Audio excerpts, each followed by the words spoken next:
Bueno, en la parte de crecimiento yo le decía que lo que empieza a ocurrir es que los iones que están presentes en la solución empiezan a depositarse sobre los núcleos primarios de cristalización.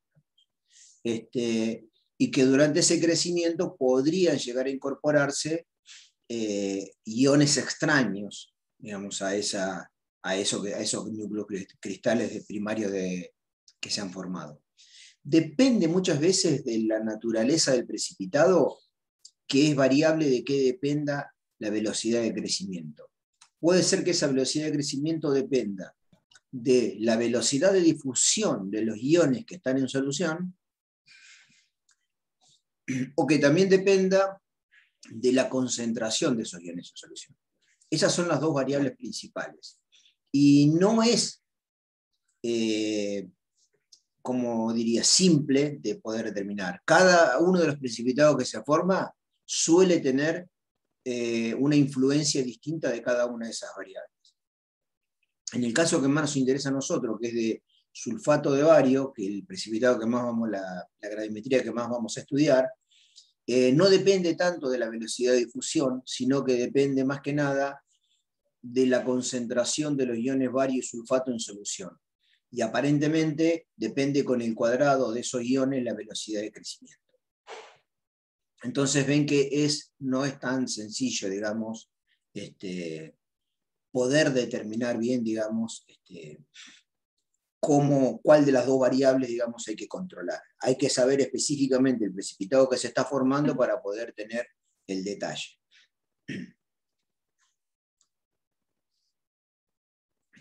Acá es donde dice que si la velocidad de crecimiento es muy alta, no es deseable que la velocidad de crecimiento sea muy alta, sino que es un crecimiento lento.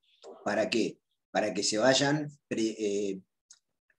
depositando sobre los núcleos primarios los iones que nosotros queremos que se depositen para que sea lo más puro posible el precipitado y de mayor tamaño y más perfecto.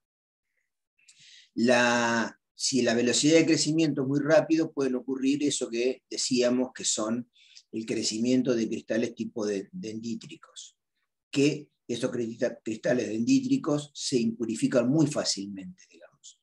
No sé si se ubican qué es, son como, por ahí ya lo han visto, digamos, ¿no? Como ramas de pino, digamos, si fuesen. Yo por acá busqué una imagen como para compartirles en internet, a ver si la encuentro. Acá está.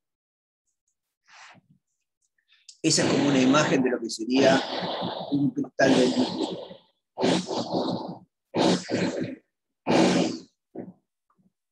Esperen que me traje auriculares.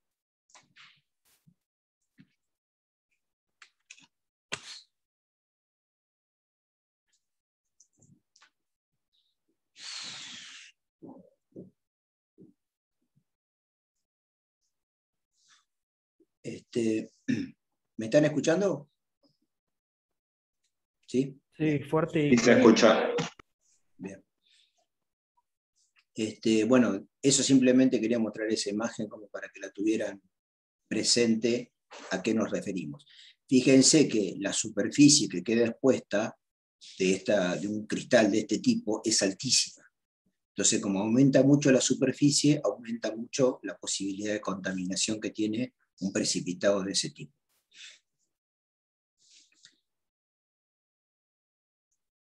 Vamos a retomar con el apunte teórico. Y vamos a ir a la parte de envejecimiento.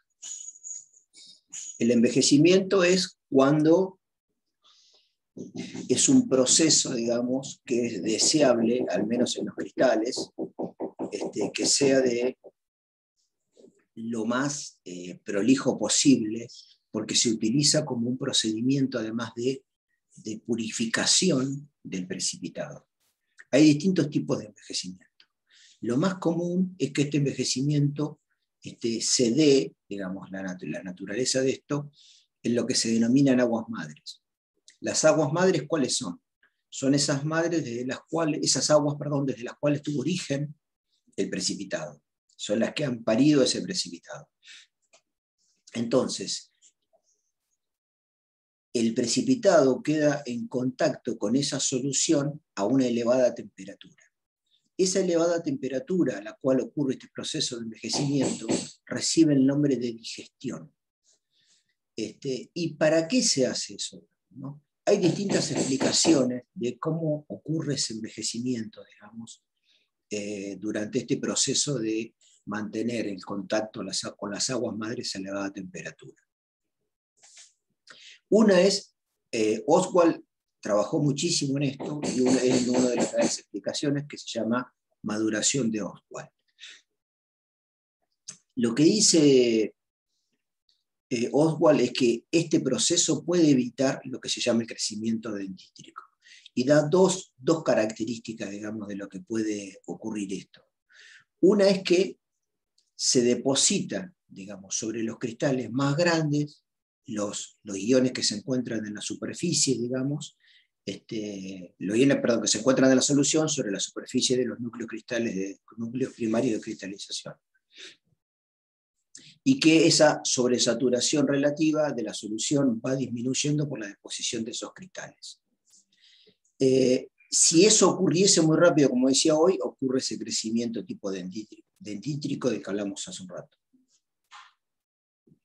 Otro que hay es lo que se llama maduración interna de Ostwald, que en ese proceso de envejecimiento lo que hace a mantener la temperatura elevada, hay un aumento de agitación interna dentro de los cristales.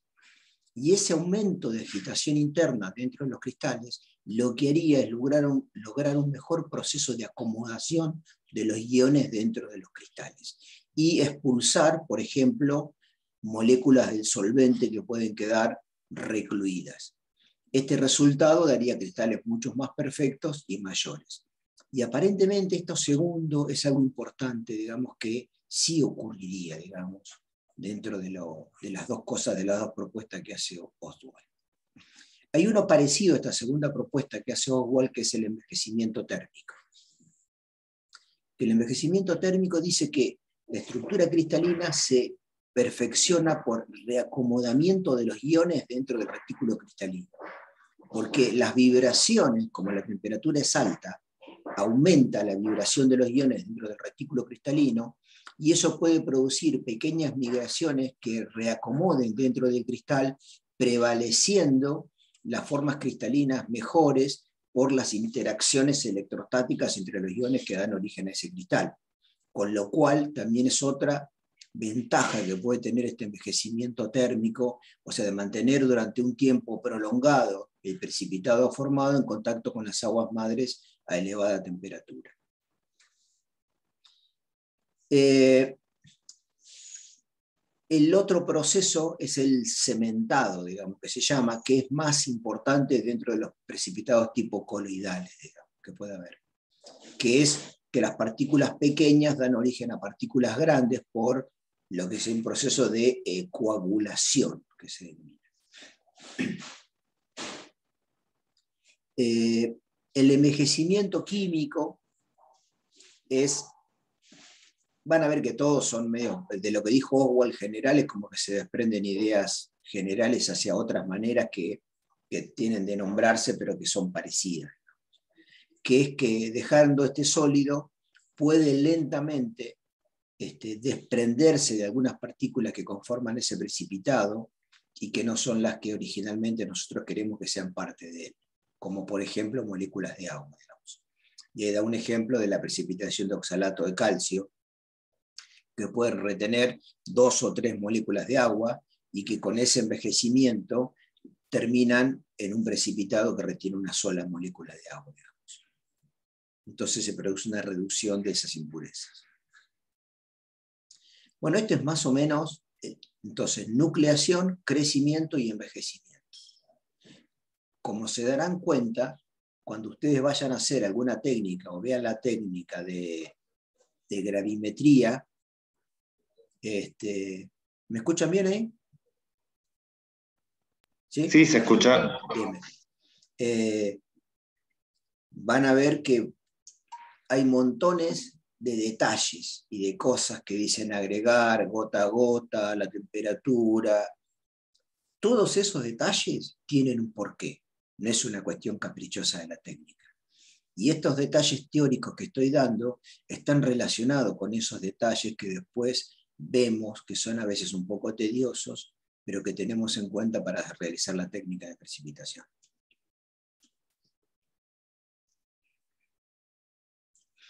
Bueno,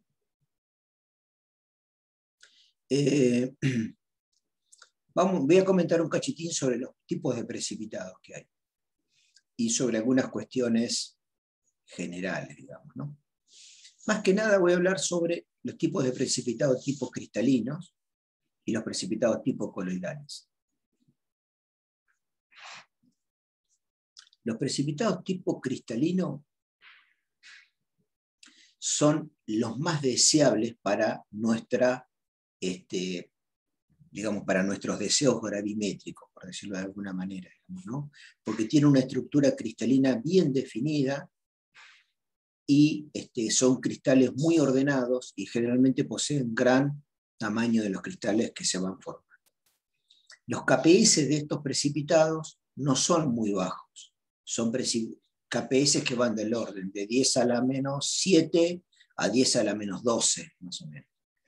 Entonces acá uno puede tener otros precipitados, tipo los cloruros, los sulfuros, que van desde 10 a la menos 17, a la menos 20, a la menos 30, a la menos 35. Y uno podría decir, bueno, si yo quiero obtener un precipitado, intuitivamente pensaría que lo mejor sería buscar esas sustancias más insolubles, de muy bajos valores de KPS. Sin embargo, esas sustancias que tienen valores muy bajos de KPS son muy insolubles, pero ¿qué ocurre? Se sobresaturan altísimamente de manera muy fácil, porque yo agrego una gota del reactivo y ¿qué pasa? Como son tan insolubles, la concentración que hay en solución es muchísimo más alta que la que necesito para que ocurra la precipitación. Entonces la precipitación es muy brusca y al hacer precipitación muy brusca no hay preferencia de formación de núcleos primarios grandes. Ocurre de manera muy abrupta la precipitación. Entonces se contaminan porque arrastran todo lo que hay en solución. Entonces terminás teniendo precipitados muy voluminosos, llenos de porquerías que había en la solución y que no querés para tu precipitado. Entonces es el problema cuando son muy insolubles. Entonces por eso digo, es más deseable a veces especies que no sean tan insolubles, porque puedo hacer que la precipitación tenga todas las características iniciales que describimos, que sea más lenta, que podemos lograr que se formen lentamente los núcleos de cristalización primaria, todo lo que por ahí yo decía que es medio contraintuitivo, que uno a lo mejor pensaría lo contrario inicialmente. Mejor que sea más insoluble, lo precipito más. Pero cuando uno quiere tener cristales puros, es mejor lo otro, ¿sí? Y los precipitados tipo cristalinos son los que reúnen estas características generales. Los precipitados tipo coloidales, ¿quiénes entran en los precipitados tipo cristalinos? Carbonatos, sulfatos,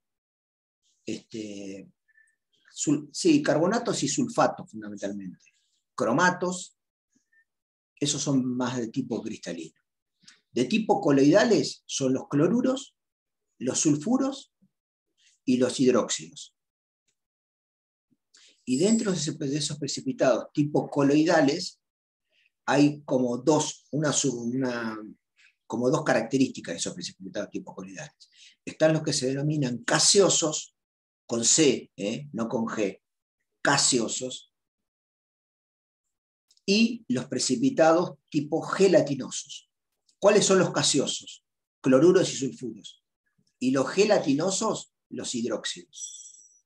Así que cuando ustedes vean un precipitado tipo gelatinoso, van a ver que es la formación de algún hidróxido.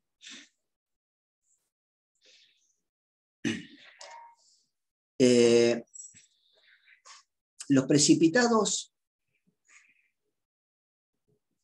bueno, no sé si explayarme muchísimo más sobre esto. Cualquier cosa les recomiendo, acá voy a dar un detalle. La contaminación que puede haber de los precipitados. Puede haber contaminación por una precipitación simultánea de impurezas, que se llame una precipitación de otras especies que son similares a la que queremos precipitar, o por una coprecipitación o precipitación de otras sustancias que son solubles, pero que precipitan por alguna cuestión junto con lo que es nuestro precipitado. Son los dos tipos de contaminación más comunes que podemos tener. Esa coprecipitación puede ser a lo mejor por absorción, que se absorbe sobre la superficie de nuestro precipitado. Bien, pueden ser de distintos tipos. Bueno, esto se los dejo para que lo chusmeen ustedes después. Bien, recuerden que de acá, desde la página...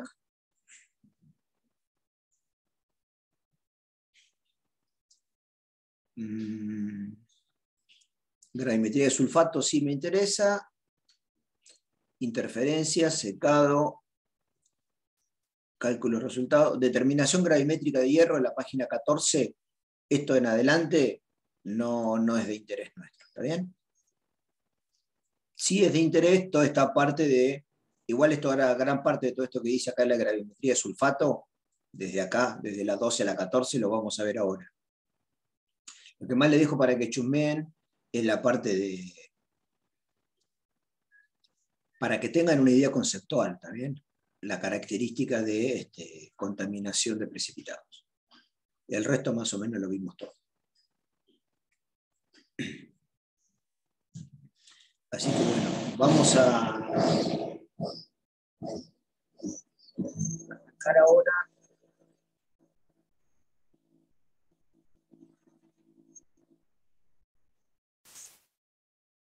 Conecto. Con los métodos gravimétricos y algunos ejercicios de gravimetría. Estos ejercicios que vamos a ver ahora están relacionados con el seminario. Algunos son idénticos al seminario de gravimetría que tienen para resolver.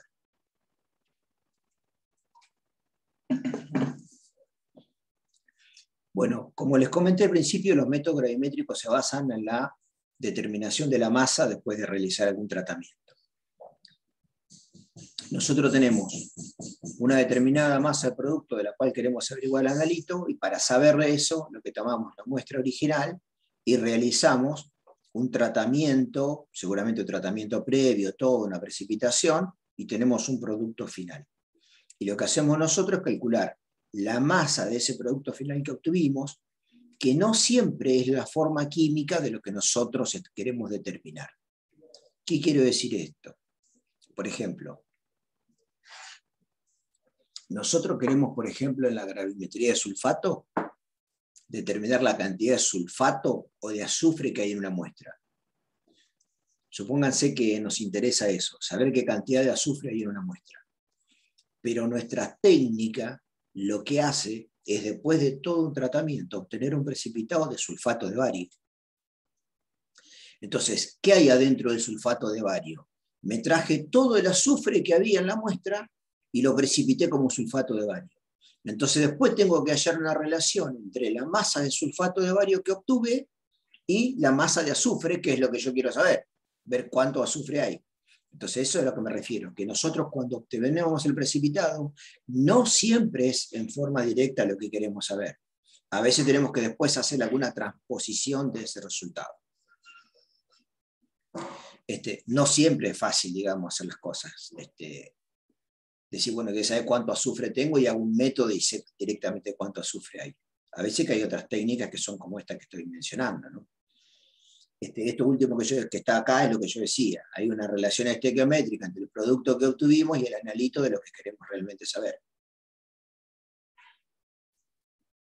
Veamos un ejemplo. Se trata 10 mililitros de una muestra que contenía cloruros con exceso de nitrato de plata. Se obtienen 0,4368 gramos de cloruro de plata. ¿Qué porcentaje de cloruro contenía la muestra? Es la pregunta. ¿Bien? Entonces, tenemos, esta es la reacción de precipitación. Obtenemos el precipitado de cloruro de plata. ¿Cuál es el porcentaje, peso en volumen de cloruro en la muestra? Es la masa de cloruro sobre volumen de muestra por 100, porque me pide porcentaje. ¿Está bien? Si es un volumen, me va a pedir porcentaje masa volumen. Esto es lo que yo quiero averiguar, el porcentaje masa volumen. Volumen de muestra lo tengo, son 10. O sea, lo que yo necesito averiguar de acá, que no conozco, es esto. ¿Cuál es la masa de cloruro que logré precipitar cuando lo traté con nitrato de plata? Lo que sí sé es que yo quiero averiguar masa de cloruro, lo precipité como cloruro de plata.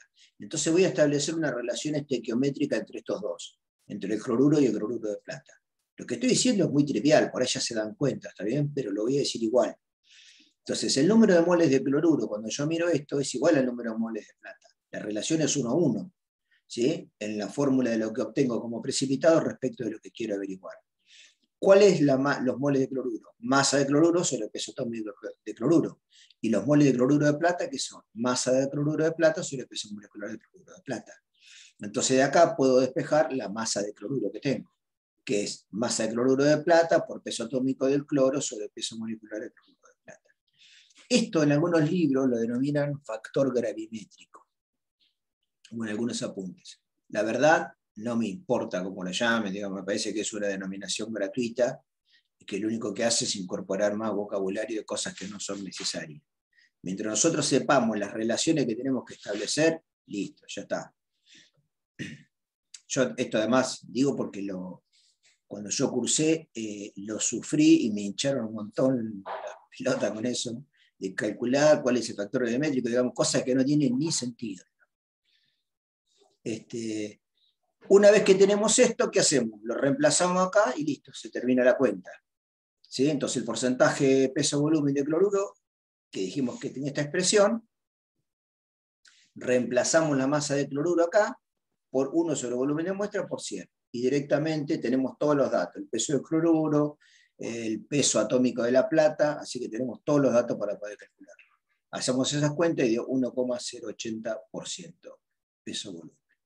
Bien, entonces esa es una de las formas en las que me pueden presentar. ¿Qué es lo que normalmente puede llegar a ocurrir? Que esta relación estequiométrica no sea un 1. Entonces ahí tengamos que pensar un poquito más, trabajar un poquito más el problema. O que sea como un problema bastante trabajoso, digamos, pero que se puede resolver. Esto creo que está relacionado con el problema 2, 3 o 4 del seminario, no me acuerdo bien con cuál. A ver, enseguida les digo. Con el problema 2. Con el 2. Bien. Con el problema 2.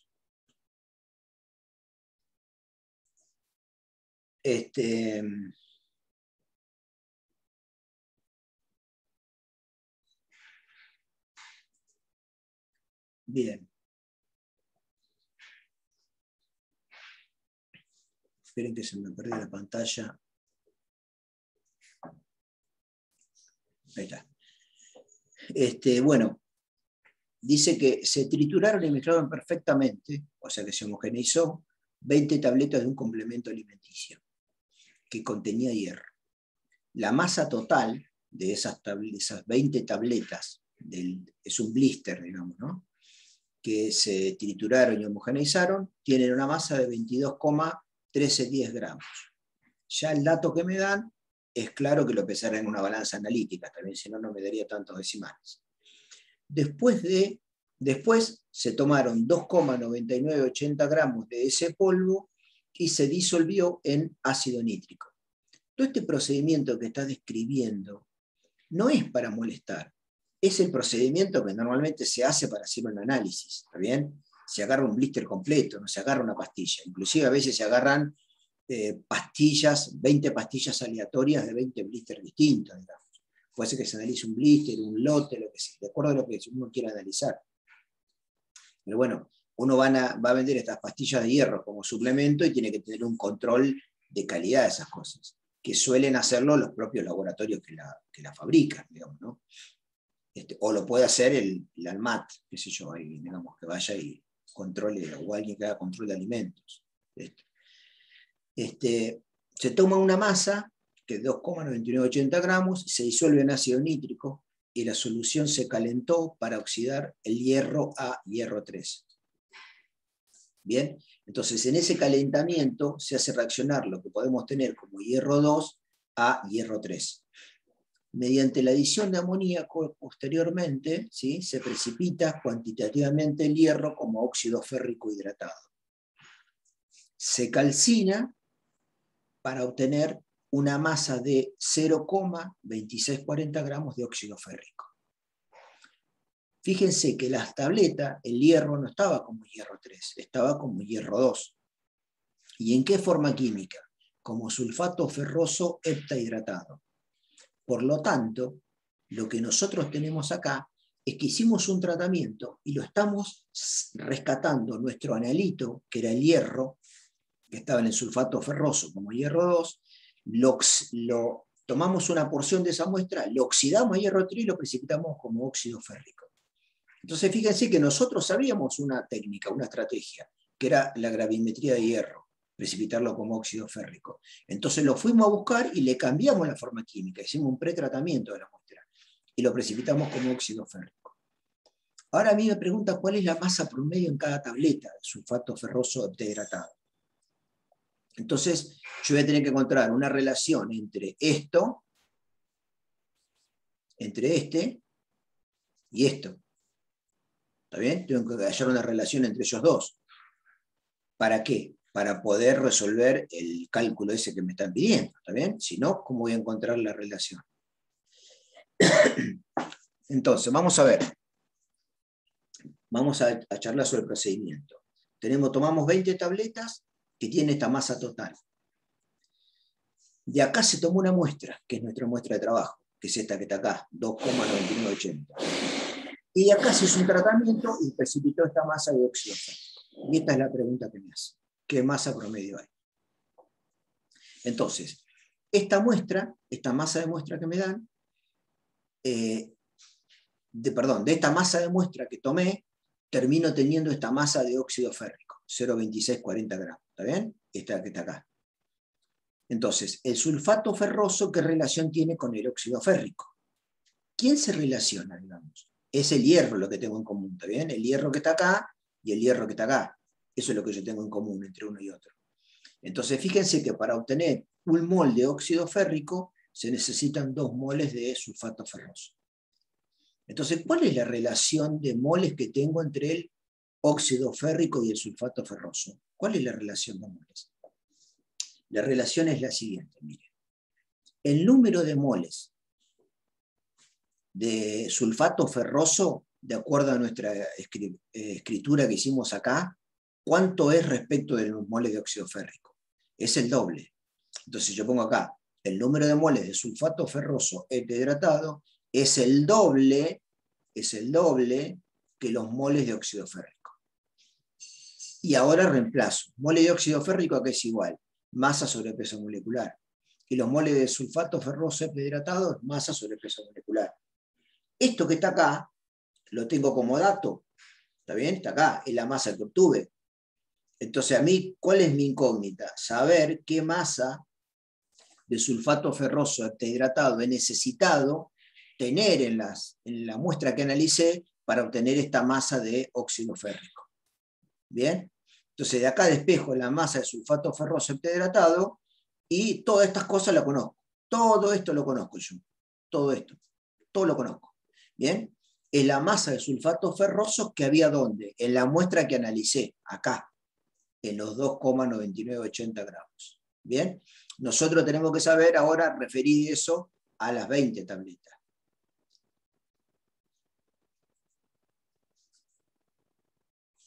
Entonces, fíjense acá. Nosotros tenemos la masa promedio, o sea, esta es la masa. Acá convertimos la masa del producto a la masa del analito.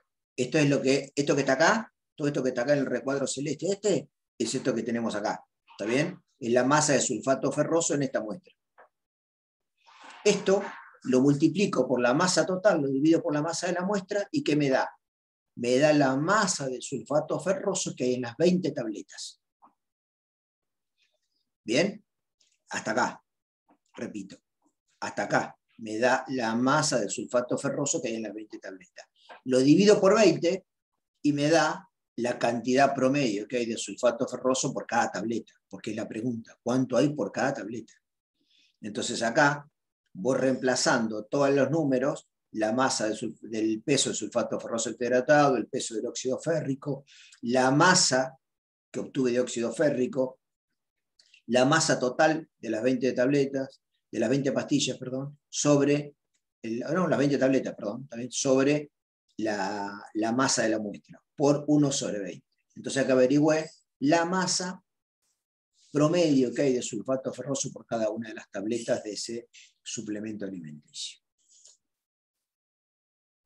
¿Bien? Ven que es muy vueltero todo esto, ¿no? Muchísimas vueltas. Pero lo que más hay que tratar es de estar atento a qué pesamos y qué me piden. Y después alguna relación intermedia. Durante el entremedio de eso aparecen montones de cuestiones como que agregaron amoníaco, que precipitado, que estaba hidratado. Todas esas cosas, vuelvo a repetir, no son para confundir, son parte de la técnica. Y está bueno describir cómo es toda la técnica. Lo importante es que uno entienda eso y no crea que me la están dando para molestar. Es lo que se está haciendo. A mí lo que me importa es lo que pesé y qué me piden del analito de donde arranqué inicialmente. En este caso me lo pedían en forma de sulfato ferroso heptahidratado. Pero yo rescaté de esa muestra inicial nada más que el hierro. Y trabajé con ese hierro y lo precipité como óxido férrico. Entonces ahora establecí la relación entre lo que pesé y lo que me están pidiendo. ¿Bien? Y con eso logré resolver, digamos, el problema.